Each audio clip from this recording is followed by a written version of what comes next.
할렐루야. 오늘 함께 묵상할 말씀은 에스겔 15장 1절부터 8절까지 말씀입니다. 우리 다 같이 함께 말씀을 보시겠습니다. 여호와의 말씀이 내게 임하여 이르시되 인자야 포도나무가 모든 나무보다 나은 것이 무엇이랴 숲속의 여러 나무 가운데 있는 그 포도나무 가지가 나은 것이 무엇이랴 그 나무를 가지고 무엇을 제조할 수 있겠느냐 그것으로 무슨 그릇을 걸 못을 만들 수 있겠느냐 불에 던질 땔감이 될 뿐이라 불이 그 두 끝을 사르고 그 가운데도 태웠으면 제조에 무슨 소용이 있겠느냐 그것이 온전할 때에도 아무 제조에 합당하지 아니하였거든 하물며 불에 살라지고 탄 후에 어찌 제조에 합당하겠느냐 그러므로 주 여호와께서 이같이 말씀하셨느니라 내가 숲풀 가운데 있는 포도나무를 불에 던질 땔감이 되게 한 것 같이 내가 예루살렘 주민도 그같이 할지라 내가 그들을 대적한즉 그들이 그 불에서 나와도 불이 그들을 사르리니 내가 그들을 대적할 때에 내가 여호와인 줄 너희가 알리라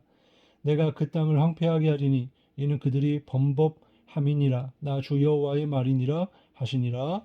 아멘. 오늘 함께 은혜를 나눌 말씀의 제목은 포도나무의 비유입니다. 오늘 말씀을 통해 은혜가 있기를 주님의 이름으로 축복합니다.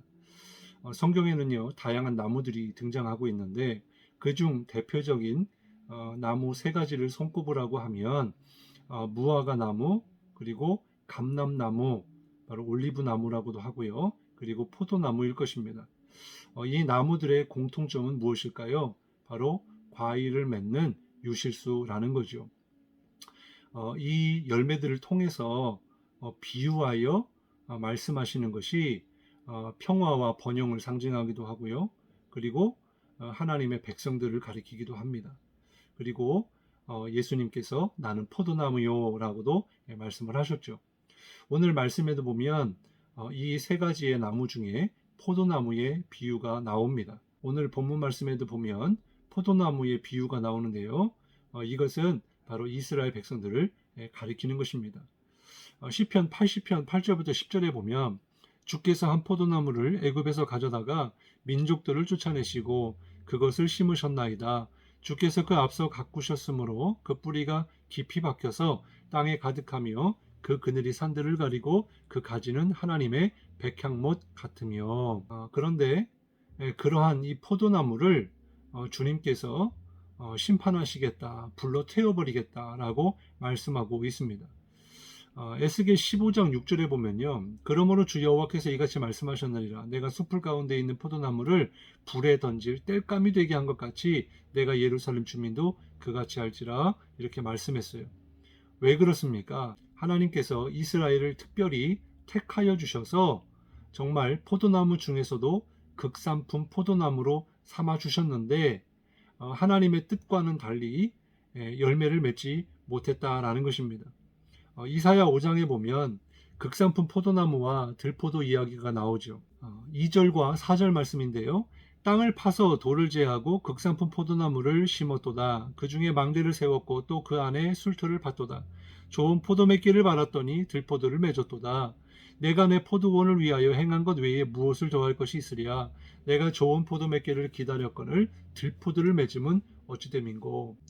이처럼 하나님께서 택하신 이스라엘 백성들이 하나님의 열매, 하나님이 원하시는 극상품 포도나무의 열매를 맺은 것이 아니고 들포도의 열매를 맺었다라고 말씀하고 있습니다. 주님은요, 애굽에서 가나안으로 옮겨 심은 이스라엘 백성들이 극상품 포도나무, 즉 주님으로부터 나오는 생명, 축복의 열매를 맺기 원하셨다라는 거예요. 에스겔 17장 8절을 보면 그 포도나무를 큰 물가 옥토에 심은 것은 가지를 내고 열매를 맺어서 아름다운 포도나무를 이루게 하려 하였음이라 이렇게 말씀하고 있습니다.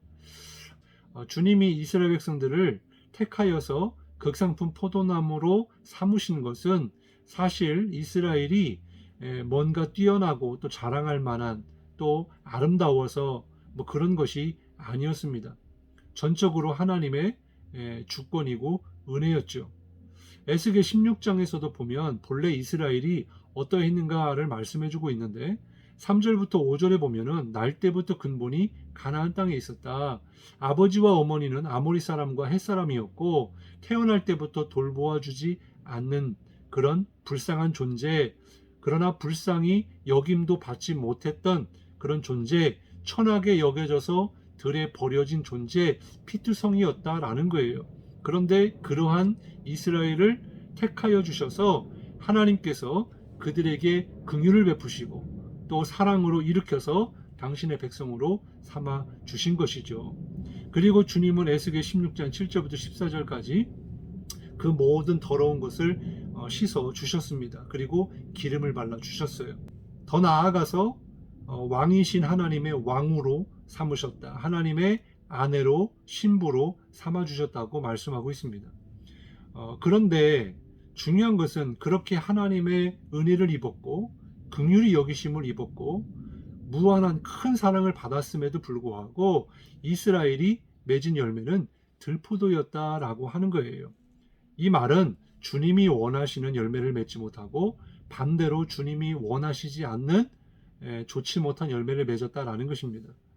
이것은 뭐냐면 하나님만을 사랑하고 또 하나님만을 섬기고 하나님만을 예배하며 하나님의 말씀대로 살아갈 때 주님으로부터 주님의 열매가 주렁주렁 맺어지게 될 건데 이들은 하나님을 떠나서 하나님을 버리고 패역하여 하나님의 말씀에 따르지 않았습니다.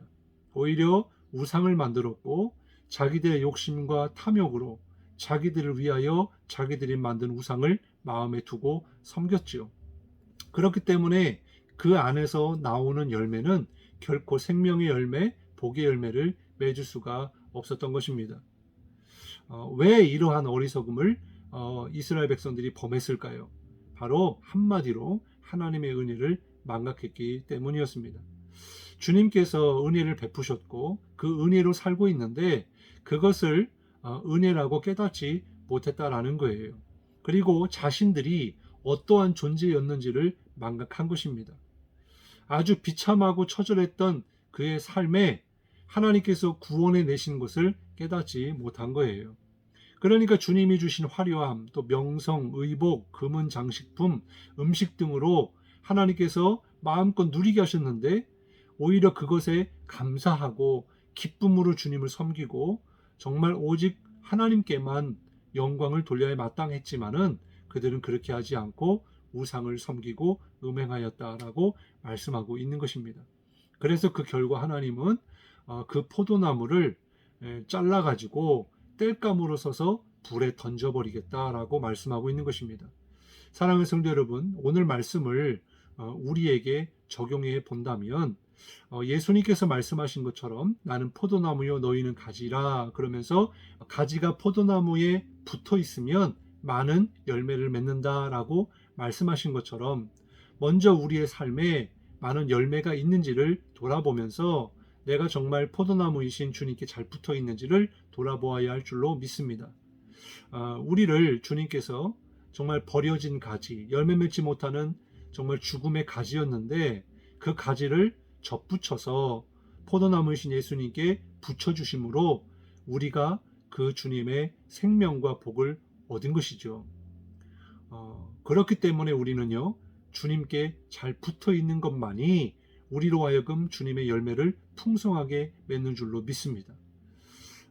정말 우리가 그 주님으로부터 주님의 열매, 즉 포도나무는 그 가지를 통해서 포도 열매를 맺듯이 우리가 주님께 붙어 있고 주님 안에 있을 때 주님의 열매, 주님의 속성과 성품이 우리 가운데 맺어져서 정말 믿지 않는 자들로 하여금 하나님이 어떤 분인가를 우리의 삶을 통해 보여줄 수 있는 그리스도의 편지요 향기가 될 수 있는 정말 구원으로 인도하는 그런 우리가 되어야 할 줄로 믿습니다.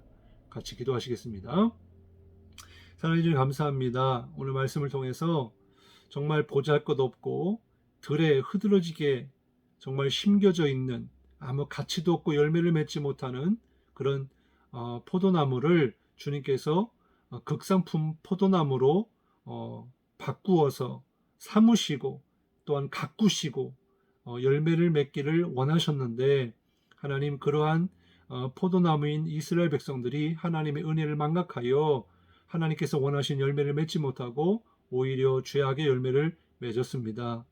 하나님 오늘 우리에게도 많은 열매를 원하시온데 정말 나의 삶 가운데, 나의 심령 가운데 어떠한 열매가 맺어져 있는지를 돌아보게 하셔서 정말 주님의 열매, 주님께 꼭 붙어 있어서 주님으로부터 흘러나오는 모든 주님의 그런 열매들이, 성령의 열매, 주님의 열매들이 나를 통하여 주렁주렁 맺어지고, 그리하여서 하나님께 영광이 되고 기쁨이 되고, 또 다른 사람들에게는 정말 나누어 줄 수 있는, 보여줄 수 있는, 나타낼 수 있는 삶으로 믿음을 증명하는 우리의 삶이 되게 도와 주옵소서. 감사드리며 예수님 이름으로 간절히 기도드리옵나이다. 아멘.